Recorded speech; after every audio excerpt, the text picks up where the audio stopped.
Daily, weekly और monthly राशिफल के साथ साथ ज्योतिष, वास्तु, मंत्र आदि से जुड़ी वीडियोस रेगुलरली पाने के लिए चैनल को अभी सब्सक्राइब कीजिए और बेल नोटिफिकेशन पे भी क्लिक कीजिए ताकि नई वीडियो की नोटिफिकेशन आपको समय पर मिल जाए।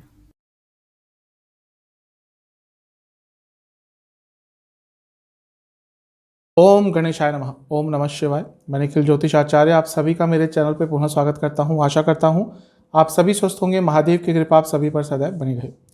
ये वीडियो तुला यानी कि लिब्रा के लिए एक बहुत ही महत्वपूर्ण वीडियो है, क्योंकि वीडियो है तुला के लिए आने वाले महीने के मासिक राशिफल के बारे में। कैसा रहेगा तुला के लिए मई का महीना। जो मेरा मासिक राशिफल होता है वो जीवन की प्रमुख चीज़ों पर आधारित होता है, जैसे कि general predictions, career, business, income, investment, love life, married life, student, सेहत और कुछ उपाय भी अवश्य बताता हूँ। कहाँ से देखिए राशिफल, समझने का प्रयास कीजिए। लग्न राशि और चंद्र राशि से टेक्निकली अलग अलग राशिफल नहीं दिए जा सकते, क्योंकि कोई भी सामान्य जो राशिफल होते हैं वो गोचरीय स्थिति पर आधारित होते हैं, इसीलिए अलग अलग राशिफल नहीं बन सकते। मेरे हिसाब से लग्न से देखेंगे तो बहुत रिलेटेबल रिजल्ट मिलेंगे, लेकिन जो चंद्र राशि होती है वो भी मन का कारक होती है। इन शॉर्ट आपको अपने राशिफल दोनों से ही देखने चाहिए, दोनों से ही ऑब्जर्व करने चाहिए। तो अगर आपका लग्न तुला है या आपकी चंद्र राशि तुला है, दोनों ही इस राशिफल को ऑब्जर्व कर सकते हैं। राशिफल केवल गाइडलाइंस होती हैं, केवल सामान्य विश्लेषण होते हैं, आपकी कुंडली का विश्लेषण नहीं होते। तो शुरुआत करते हैं तुला के मासिक राशिफल का मई 2023 के जनरल प्रेडिक्शंस के साथ। शुरुआत जनरल प्रेडिक्शन से करते हैं। सबसे पहले लग्न को देखेंगे। लग्न में केतु विराजमान रहेंगे, अभी तो कुछ महीने और रह गए हैं। अब केतु का अच्छा प्रभाव भी दिखने को मिलेगा। पिछले साल अप्रैल से, जैसा मैं पहले बता चुका हूँ, थोड़ा नकारात्मक प्रभाव केतु ने दिया होगा। वो सेहत के हिसाब से हो, सोशल लाइफ के हिसाब से हो, डिटैचमेंट थोड़ी आ गई होगी पूरे व्यक्तित्व में। अब धीरे धीरे करके वो चीज़ें दूर होना शुरू हो जाएंगी। हाँ, आध्यात्मिक अच्छा कारक होता है केतु का। केतु आध्यात्मिक बनाते हैं व्यक्ति को। जैसा मैं पहले ही बता चुका हूँ, कई लोगों ने कमेंट भी किया था पहले भी कि हाँ, पिछले साल से एक आध्यात्मिक जर्नी तुला वाले लोगों की स्टार्ट हो गई थी। वो एक अच्छी चीज़ है, वो और आगे बढ़ेगी। लेकिन जो नकारात्मक प्रभाव है अब धीरे धीरे करके केतु के कम होना शुरू हो जाएंगे। सेहत भी यदि खराब चल रही थी तो उसमें भी सुधार दिखेगा, क्योंकि लग्न पर बृहस्पति की दृष्टि भी आ चुकी है। केतु के अलावा 10 तारीख तक तो लग्न पर किसी का प्रभाव नहीं रहेगा, लेकिन मंगल का प्रभाव आ जाएगा लग्न पर 10 तारीख से, क्योंकि मंगल आपके 10वें स्थान में आ जाएंगे, यानी कि कर्क राशि में 10 मई 2023 को, और उनकी चौथी दृष्टि आपके लग्न पे होगी। मंगल आपके लिए सप्तम के स्वामी हैं और धन स्थान के स्वामी हैं, दोनों ही स्थान अच्छे हैं। मंगल 10वें स्थान में आएंगे, दिग्बली हो जाएंगे, ये भी अच्छा है। और लग्न को देखेंगे, अर्थात क्योंकि धन स्थान के स्वामी है, धन बढ़ेगा, सप्तम के स्वामी है, रिकॉग्निशन मिलेगा, बिजनेस में आगे बढ़ेंगे। 10वें घर में दिग्बली होकर बैठे हैं, कार्य क्षेत्र में धन बढ़ने की संभावना है, कार्य क्षेत्र में प्रमोशन की संभावना है। लेकिन कभी भी ग्रह को देखना चाहिए कि वो किस अवस्था में है। यहाँ पे जैसा मैंने कहा, मंगल नीच के हो जाएंगे। अब नीच का होना आज के टाइम में ग्रह को ये नहीं कह देना चाहिए कि वो नकारात्मक है। स्पेशली जब क्रूर ग्रह नीच के होते हैं वो अच्छे रिजल्ट देते हैं, लेकिन वो अपने व्यक्तित्व में, जब नीच शब्द का उपयोग हुआ है तो समझना चाहिए, हर चीज़ का एक अलग मतलब होता है ज्योतिष में। नीच अर्थात जो उसके नेचुरल कारकत्व होते हैं प्लेनेट के, वो ज़्यादा उभर के आते हैं। और वो कहाँ पे आएंगे? 10वें घर में मंगल होंगे, यानी कि करियर में, कार्य क्षेत्र में आपके लड़ाई झगड़े बहुत होंगे, तू मैं बहुत होगी आपके अपने कलीग्स के साथ, अपने बॉसेस के साथ। इवन अगर आप क्लाइंट हैंडलिंग करते हैं, आप कुछ ऐसा काम करते हैं जहाँ पे आप क्लाइंट से सीधा बातचीत करते हैं, थोड़ा संभल के रहिएगा, क्योंकि ये वो महीना है जब आपकी उनसे भी बहस हो सकती है। और कभी भी क्लाइंट से इस तरह से, जो लोग इस काम में इन्वॉल्व है, जहाँ पे आप क्लाइंट से बात करते हैं, थोड़ा सा वहाँ पे अपने आप को हमेशा धैर्य दिखाना चाहिए और कभी भी गलत तरीके से बात नहीं करनी चाहिए। तो लेकिन वो ऐसा इस महीने हो सकता है, अगर आपने थोड़ा सा संयम नहीं धरा तो कार्य क्षेत्र में गुस्से के कारण प्रॉब्लम आ सकती है। क्योंकि मंगल यहाँ पे राजयोग अवश्य बनाएंगे, क्योंकि केंद्र के स्वामी केंद्र में जा रहे हैं, तो करियर में आगे बढ़ने की संभावना अवश्य रहेगी। लेकिन बस अपने कार्य क्षेत्र में आपको गुस्से पर कंट्रोल रखना है। इस महीने की सबसे अच्छी चीज़ आपके लिए ये होगी कि आपके लग्न के स्वामी 2 तारीख को ही राशि परिवर्तन कर लेंगे। अच्छी चीज़ इसलिए होगी क्योंकि 8वें घर में थे। अप्रैल का महीना बहुत अनिश्चितता के साथ गया होगा, जीवन में बदलाव आ रहे होंगे, कुछ समझ नहीं आ रहा होगा। लव लाइफ, मैरिड लाइफ, उसमें भी थोड़ी अनिश्चितता आई होगी, सेहत बिगड़ी होगी, और कहीं ना कहीं धन के संबंध में भी चीज़ें ऊपर नीचे हो रही होंगी, क्योंकि अष्टम में लग्न के ही स्वामी चले गए। लग्न से सब कुछ होता है, लग्न के स्वामी बहुत इंपॉर्टेंट होते हैं, कहाँ गोचर कर रहे हैं। अब क्या है कि लग्न के स्वामी आपके नवम में आ जाएंगे 2 तारीख को ही, तो अपने आप में वो राजयोग तो बना ही रहे हैं, वो भाग्य योग भी बना रहे हैं, लक्ष्मी योग भी बना रहे हैं। और देखिए योग कारक भी आपके त्रिकोण स्थान में है और आपके लग्न के स्वामी भी त्रिकोण स्थान में, यानी कि ये महीना आपके लिए बहुत अच्छा रहने वाला है। कुछ बहुत महत्वपूर्ण कार्य जो लंबे अरसे से पूर्ण नहीं हो रहे थे वो इस महीने में पूर्ण आपके हो सकते हैं, क्योंकि शुक्र खुद 8वें घर के स्वामी हैं, लक्ष्मी स्थान में जाएंगे तो अचानक से धन की प्राप्ति भी कहीं से हो सकती है। यह आपके लिए बहुत अच्छी चीज़ दिख रही है। अब सप्तम भाव आपका बहुत सारे ग्रहों से प्रभावित रहेगा। सप्तम में देखिए राहु, बृहस्पति, सूर्य, बुध वक्री हैं 16 तारीख तक।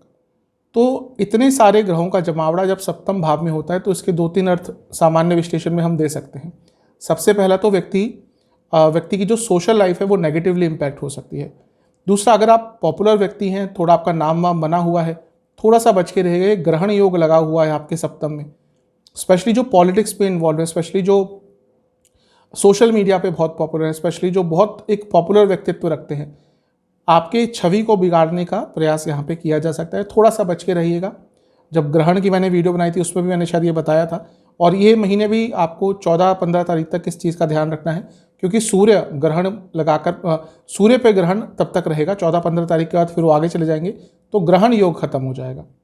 यहाँ पे बुध भी है, और बुध क्योंकि आपके 12वें घर के और नवम भाव के स्वामी हैं और वक्री रहेंगे सप्तम तारीख तक, तो थोड़ा सा अपने खर्चों पर भी कंट्रोल कीजिएगा। और कहीं ना कहीं अपने बड़ों से भी जब आप बातचीत करें, स्पेशली 16-17 तारीख तक, तो बहुत ध्यानपूर्वक कीजिएगा कि आप क्या कह रहे हैं, उसका मतलब क्या निकल सकता है। अच्छी चीज़ इस महीने की ये हुई है, या फिर कहिए वो अप्रैल में ही हो गई थी, कि बृहस्पति आपके सप्तम भाव में आ गए थे और उन्होंने लग्न को देखना शुरू कर दिया था। लग्न पर बृहस्पति का प्रभाव हमेशा ही अच्छा होता है। थोड़ी प्रॉब्लम यह है कि अभी बहुत सारे ग्रहों के साथ घिरे हुए हैं, तो जैसे जैसे महीना आगे बढ़ेगा जो बृहस्पति का अच्छा प्रभाव है वो भी आपको देखने को मिलेगा। बृहस्पति क्योंकि आपके 3रे घर के भी स्वामी हैं, तो साहस और पराक्रम भी आपका अवश्य बढ़ेगा। शनि पंचम में बैठे रहेंगे, योग कारक ग्रह है, तो ऑलरेडी कई आपके कार्य पूर्ण होना शुरू हो गए होंगे जनवरी-फरवरी के बाद से, और ये महीना भी लग रहा है कई महत्वपूर्ण कार्य आपके पूरे होंगे। ये महीना उनके लिए भी बहुत अच्छा है जिनकी शादी नहीं हो रही थी, क्योंकि सप्तम भाव इतने सारे ग्रहों से घिरा हुआ है। बृहस्पति भी वहाँ पे आ गए हैं और शनि की दृष्टि भी, यानी कि सप्तम भाव एक्टिवेट हो गया है। जिनकी शादी नहीं हो रही थी, ये महीना उनके लिए बहुत अच्छा है, बहुत महत्वपूर्ण है। आराम से शादी हो सकती है, उसके संबंधित जो चीज़ें हैं वो आगे बढ़ सकती हैं।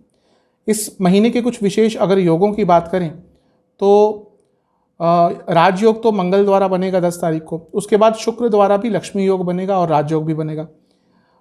इसके साथ ही शुक्र महीने के शुरुआती कुछ दिन तक तो विपरीत राजयोग बनाकर भी बैठेंगे, क्योंकि अष्टम के स्वामी ही अष्टम में है। और इसके साथ ही नाभस योग पाश नाम का बनेगा। इसका मतलब यह है कि किसी लीगल कॉम्प्लिकेशंस में आप फंस सकते हैं। कोई लीगल कार्य आपका अटक रहा है वो पूरा करा लीजिएगा, वरना थोड़ा प्रॉब्लम हो सकती है। पॉजिटिव्स इस महीने के क्या हो सकते हैं? आप बहुत पैशनेट रहेंगे, कई चीज़ों को लेकर बहुत पैशनेट रहेंगे। कॉन्फिडेंस भी रहेगा, अपने पॉइंट ऑफ व्यू के साथ स्टैंड करेंगे, ये बहुत महत्वपूर्ण चीज़ होती है। कुछ लोगों का आपको साथ मिल सकता है। सेहत बेटर होगी, सेहत बहुत महत्वपूर्ण चीज़ होती है। दुनिया भर का टैलेंट आपके पास हो, दुनिया भर का पैसा हो, सेहत अच्छी नहीं है, सब कुछ धरा का धरा रह जाता है। ऐसा लग रहा है कि अप्रैल में थोड़ी सेहत बिगड़ी होगी, क्योंकि अष्टम में थे शुक्र। अब चीज़ें ठीक होंगी और बहुत एडजस्टेबल नेचर की होंगी, और लॉन्ग टर्म कुछ करने का प्रयास करेंगे इस महीने। नेगेटिव पॉइंट्स क्या हो सकते हैं? नेगेटिव पॉइंट्स ये हैं कि कुछ लोग ऐसे आपके सामने आएंगे जिनका आपको अब तक सही चेहरा नहीं पता था, और उसके कारण आप थोड़ा सा चिंतित हो जाएंगे। कई लोगों के असली चेहरे इस महीने आपके सामने आ सकते हैं, और वो आपको थोड़ा नकारात्मक कर देंगे, क्योंकि आपने उनसे वो एक्सपेक्ट नहीं किया था। दूसरा, अपने कुछ कार्यों में आप खुद देरी कर देंगे, उसके कारण आपका कुछ कार्य लंबा अटक सकता है। और इसके साथ ही गलत निर्णय, स्पेशली धन से संबंधित, वहाँ पे थोड़ी प्रॉब्लम आपसे हो सकती है। ओवरऑल देखो तो महीना आपके लिए अच्छा ही दिख रहा है, प्रोडक्टिव दिख रहा है। करियर, जॉब, देखिए 10वें घर में मंगल आ जाएंगे 10 तारीख को। दिग्बली होते हैं मंगल 10वें घर में, तो अच्छा ही होता है। वो केंद्र के स्वामी हैं, धनस्थान के भी स्वामी हैं, अर्थ त्रिकोण भी उनके अंडर आता है, यानी कि दूसरा भाव। वो कार्य क्षेत्र में आ रहे हैं, यानी कि कार्य में धन बढ़ने की संभावना बढ़ जाती है, कार्य क्षेत्र में आगे बढ़ने की संभावना बढ़ जाती है। दूसरा, लग्न के स्वामी भी 2 तारीख को भाग्य स्थान में चले जाएंगे, यानी कि ये महीना भाग्य तो साथ देगा ही। और क्योंकि वो नवम में जा रहे हैं, अगर मैनेजमेंट से, बॉसेस से कुछ प्रॉब्लम्स भी चल रही थी तो उनका भी अंत हो सकता है। तो ये महीना कार्य क्षेत्र के लिए वैसे तो अच्छा है, लेकिन ध्यान बस ये देना है, जैसा मैंने शुरू में कहा था कि मंगल नीच के हो रहे हैं, तो कार्य क्षेत्र में लड़ाई झगड़े बहुत हो सकते हैं, आर्ग्यूमेंट्स बहुत हो सकते हैं 10 तारीख के बाद, तो उस चीज़ का ध्यान रखिएगा। अदरवाइज तो ये महीना अच्छा है। 10वें से अष्टम में शनि बैठे हैं और वो योग कारक ग्रह हैं, तो कहीं ना कहीं ये महीना स्टेबिलिटी देकर जा सकता है, कहीं ना कहीं ये महीना कुछ आपको ऐसा देकर जा सकता है जिससे आपके करियर में एक लॉन्ग टर्म ग्रोथ स्टार्ट हो जाए। क्योंकि सप्तम भाव भी बहुत ग्रहों से प्रभावित है और वहाँ पे बृहस्पति भी आ जाएंगे, तो रिकॉग्निशन का भी मौका आपको अपने कार्य क्षेत्र में प्राप्त हो सकता है। महीना ओवरऑल करियर के लिए अच्छा ही दिख रहा है। पॉजिटिव पॉइंट्स क्या हो सकते हैं? आपको अपने करियर को ऑर्गेनाइज करने का मौका मिलेगा, स्ट्रक्चर्ड वे में आप आगे बढ़ेंगे, रुकी हुई चीज़ें आगे बढ़ेंगी, बहुत कुछ अचीव इस महीने आप कर सकते हैं। और कहीं ना कहीं अपने करियर को रिव्यू करने का मौका भी मिलेगा, एनालाइज करने का मौका भी आपको अवश्य प्राप्त होगा। महीना ओवरऑल जैसा मैंने कहा बहुत अच्छा दिख रहा है। आपके संबंध भी सुधरते हुए दिख रहे हैं कार्य क्षेत्र में। नेगेटिव क्या हो सकता है? कहीं कहीं हम जब आगे बढ़ते हैं जब, तो पीछे की चीज़ों को भूल जाते हैं या कार्य क्षेत्र के बेसिक्स को भूल जाते हैं। स्पेशली जो लोग स्किल बेस्ड जॉब करते हैं, जैसे जैसे वो आगे बढ़ते रहते हैं, जो उनके जॉब के बेसिक्स होते हैं, जो स्किल्स के बेसिक्स होते हैं, उनको भूलते रहते हैं और वो फिर कहीं ना कहीं जाकर उनका काम अटकता है। तो अपने करियर के बेसिक्स पर काम ना करना थोड़ा आपको नेगेटिव इम्पैक्ट दे सकता है। और कहीं ना कहीं अपने ऊपर से विश्वास डगमगा जाना, ऐसी भी संभावना बन सकती है कि महीने के अंत तक आते आते थोड़ा सा अपने ऊपर से विश्वास कुछ टाइम के लिए कम हो जाए और उसके कारण जितना कुछ अचीव कर सकते हैं उसमें थोड़ी कमी आ जाएगी। लेकिन ओवरऑल ये महीना करियर के संबंध में अच्छा दिख रहा है। अगर आप marketing, sales, advertisement, software, coding और डेटा, इनसे जुड़ा कुछ भी कार्य करते हैं तो ये महीना ओवरऑल तो आपके लिए अच्छा है। बिजनेस की तरफ चलते हैं। जहाँ तक बिजनेस की बात है, महीना वैसे तो अच्छा है, लेकिन अगर इस समय थोड़ी दशा अंतर्दशा आपकी फेवरेबल नहीं है तो थोड़ी बहुत प्रॉब्लम हो सकती है। अदरवाइज ये महीना बिजनेस के लिए अच्छा ही है। सप्तम भाव में बहुत सारे ग्रह रहेंगे, जिसमें से 2 ऐसे ग्रह हैं जो एक्सपैंड करते हैं जीवन को, यानी कि राहु और बृहस्पति।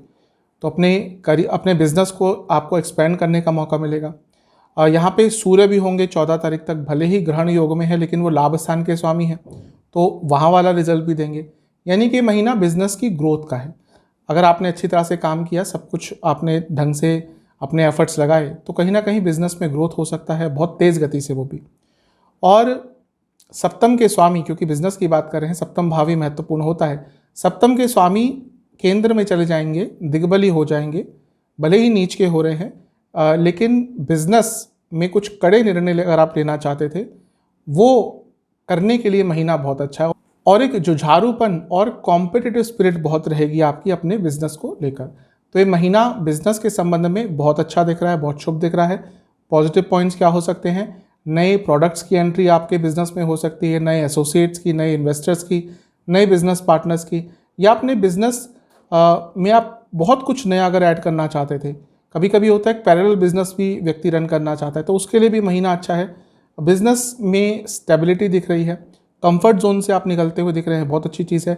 एक्सपैंड होता हुआ दिख रहा है। मैंने शुरू में ही ये शब्द का उपयोग किया कि बिजनेस एक्सपेंशन के लिए महीना बहुत अच्छा है। जो बिजनेस करते हैं और जिनका बिजनेस अच्छा चलता है, कुछ समय के बाद उनको भी लगता है कि हाँ, अब समय आ गया है एक्सपेंशन करने का, तो कहीं ना कहीं इस महीने से उस चीज़ की शुरुआत कर सकते हैं। और धन तो इस महीने आता हुआ दिख रहा है और आपके बिजनेस की इमेज भी सुधर सकती है, बेटर हो सकती है। नेगेटिव पॉइंट क्या हो सकते हैं? थोड़ा सा ओवर कॉन्फिडेंस झलक रहा है, थोड़ा सा संबंधों में विकार आ सकते हैं, वो पुराने पार्टनर से हो या क्लाइंट से हो, इस चीज़ पर भी बहुत काम करना है। दूसरा, कभी कभी बहुत अनक्लियर रहेंगे और वहाँ पे गलत फाइनेंशियल निर्णय भी ले सकते हैं। इन सारी चीज़ों पर काम कीजिएगा। Immigration, import export, tourism, travel या फिर मीडिया, सोशल मीडिया, इंटरनेट, इनसे जुड़ा कुछ आपका बिजनेस है तो ये महीना लाभकारी है। चलते हैं इनकम, इन्वेस्टमेंट, एक्सपेंसेस की तरफ। पहले इन्वेस्टमेंट की बात करते हैं। महीना ओवरऑल ठीक है। पंचम में पंचम के स्वामी हैं, इन्वेस्टमेंट के लिए सबसे पहले पंचम को देखते हैं। तो ठीक है ओवरऑल, लेकिन थोड़ा सा अपने इन्वेस्टमेंट को कंट्रोल मैनर में लेके जाइएगा आगे, क्योंकि इस महीने इंट्यूशन आपकी बहुत अच्छी रहेगी। और जब इंट्यूशन अच्छी होती है, कभी कभी व्यक्ति बहुत उत्साहित हो जाता है, उत्साह भी इस महीने ज़्यादा दिख रहा है। तो उसके चक्कर में ये जो दोनों चीज़ों की कॉम्बिनेशन होते हैं, जब इंट्यूशन भी अच्छी लगती है, लग रहा है कि हाँ यहाँ पे पैसा आएगा, और फिर ओवर एक्साइटमेंट भी अगर साथ में आ जाती है, तो वहीं पे मोस्टली जो इन्वेस्ट करते हैं वो अपना नुकसान करवाते हैं। वैसे ओवरऑल महीना अच्छा है, महीने के शुरुआती 10 दिन अच्छे हैं, यहाँ पे लाभ हो सकता है, बीच के 10 दिन में बहुत लाभ हो सकता है, अंतिम 10 दिन में थोड़ा आपको संभल के रहना है। जहाँ तक इनकम की बात है, देखिए जो आपका धन स्थान है उसके स्वामी केंद्र में आ रहे हैं, यानी मंगल की बात कर रहा हूँ, 10 तारीख को केंद्र में आ जाएंगे, और उससे पहले भी वो भाग्य स्थान में ही होंगे। तो इनकम तो आपके पास आएगी, पैसा तो आपके पास आएगा। दूसरा, जो लाभ स्थान के स्वामी है वो भी ग्रहण योग से निकल जाएंगे 14-15 तारीख को, और वो अष्टम में आ जाएंगे। लाभ स्थान के स्वामी अष्टम में है, यानी कि अचानक से पैसा आ सकता है।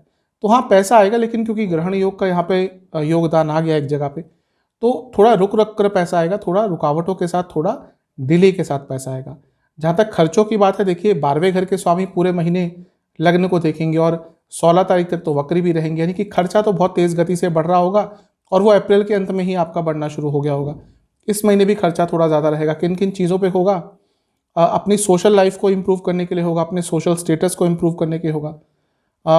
अगर आपके घर में कोई पेट है, बहुत ज़्यादा संभावना दिख रही है कि इस महीने उन पर खर्चा होगा। इसके साथ ही अपनी इच्छाओं की पूर्ति पर आप इस महीने बहुत खर्चा करने वाले हैं, और बहुत ज़्यादा संभावना है कि कोई यात्रा भी आप करेंगे महीने के अंत तक आते आते, उस पर भी अत्यधिक खर्चा हो सकता है। तो खर्चे तो थोड़े से बढ़ेंगे। सेहत पर भी अत्यधिक खर्चा इस महीने, शायद आपकी नहीं लेकिन आपके किसी घर के सदस्य के कारण खर्चा उस पर हो सकता है। चलते हैं लव लाइफ, रिलेशनशिप की तरफ। नो कॉन्टैक्ट सिचुएशन की पहले बातचीत करेंगे। अगर बातचीत बंद हो गई थी तो कहीं ना कहीं चीज़ें बदल सकती हैं। महीने के स्पेशली मध्य भाग के आसपास ऐसा कुछ हो सकता है कि हाँ, दोबारा से थोड़ी बहुत बातचीत स्टार्ट हो जाए, तो उस समय का आपको लाभ उठाना है। अगर एक कम्युनिकेशन का चैनल खुलता है तो उसको थोड़ा आगे बढ़ाते हुए चीज़ों को पॉजिटिव डायरेक्शन में लेके जाइएगा। जहाँ तक नए रिलेशनशिप की बात है, उसकी भी संभावना थोड़ी बहुत बन रही है, लेकिन क्योंकि मंगल की दृष्टि आ जाएगी 10 तारीख को पंचम भाव पर, जहाँ पे शनि भी बैठे हैं, तो अगर आपको आप चाहते हैं कि नया रिलेशनशिप हो, तो 10 तारीख से पहले का प्रयास कीजिएगा। उसके बाद थोड़ा सा उस पर एक क्वेश्चन मार्क आ जाएगा, कुछ चीज़ें अनसर्टेन हो जाएंगी। जो लोग रिलेशनशिप में, देखिए महीना मिला जुला सा है, बहुत अच्छा तो नहीं कहूँगा। कारण क्या है, तो शनि पंचम में है। पंचम में जब शनि होते हैं, सूर्य होते हैं, केतु होते हैं, रिलेशनशिप में प्रॉब्लम आती है। जब गोचर में यहाँ पे आते हैं, शनि तो लंबे समय के लिए है। और दूसरी प्रॉब्लम है कि केतु की दृष्टि भी है पंचम पे, और 10 तारीख के बाद मंगल की दृष्टि भी आ जाएगी, और मंगल शनि का यहाँ पे योग हो गया दृष्टि द्वारा, तो लड़ाई झगड़े एकदम चरम सीमा पे पहुंच जाएंगे 10 तारीख के बाद। तो थोड़ा सा धैर्य बना के रखें रिलेशनशिप में, क्योंकि छोटी छोटी बातों पर बहस होगी, घर वालों को लेकर बहस होगी, दोस्तों को लेकर बहस होगी, पैसे को लेकर बहस होगी, समय ना दे पाने के कारण बहस होगी। तो बहस बहुत सारी बढ़ने वाली है 10 तारीख के बाद।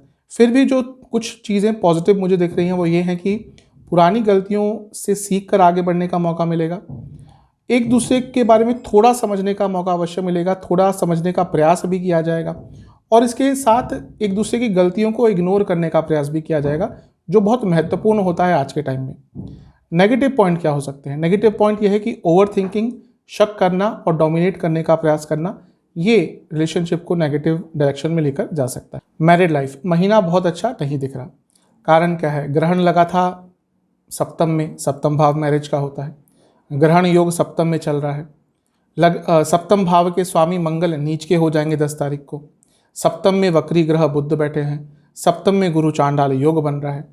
अब ये भले ही बाकी चीज़ों में आपको बहुत अच्छा रिजल्ट देते, पैसा, बिजनेस, लेकिन मैरिड लाइफ पर इसका नेगेटिव इम्पैक्ट पड़ेगा। मैरिड लाइफ के लिए महीना अच्छा नहीं रहेगा। गुरु चांडाल योग बनना राहु का बृहस्पति के साथ, यानी कि आपके लाइफ पार्टनर के जो मॉरल वैल्यूज़ हैं वो कहीं ना कहीं अफेक्ट होंगे। तो जिसको हम आज के समय में कहते हैं कि थर्ड पार्टी सिचुएशन, या आपके लाइफ पार्टनर का कहीं ना कहीं अफेयर होना, कुछ ऐसी चीज़ें सामने आ सकती है, बहुत ज़्यादा संभावना है। दूसरा, न केवल आपके लाइफ पार्टनर का, कहीं ना कहीं आपका मन भी भ्रमित होगा। हो सकता है कि अगर ऑलरेडी मैरिड लाइफ में प्रॉब्लम्स चल रही हैं तो उस टाइम पे व्यक्ति का मन भ्रमित होता है, और ये महीना ही ऐसा है कि आपका भी मन भ्रमित रहेगा, आपके लाइफ पार्टनर का भी मन भ्रमित रहेगा। तो मैरिड लाइफ के लिए तो महीना बहुत अच्छा नहीं दिख रहा।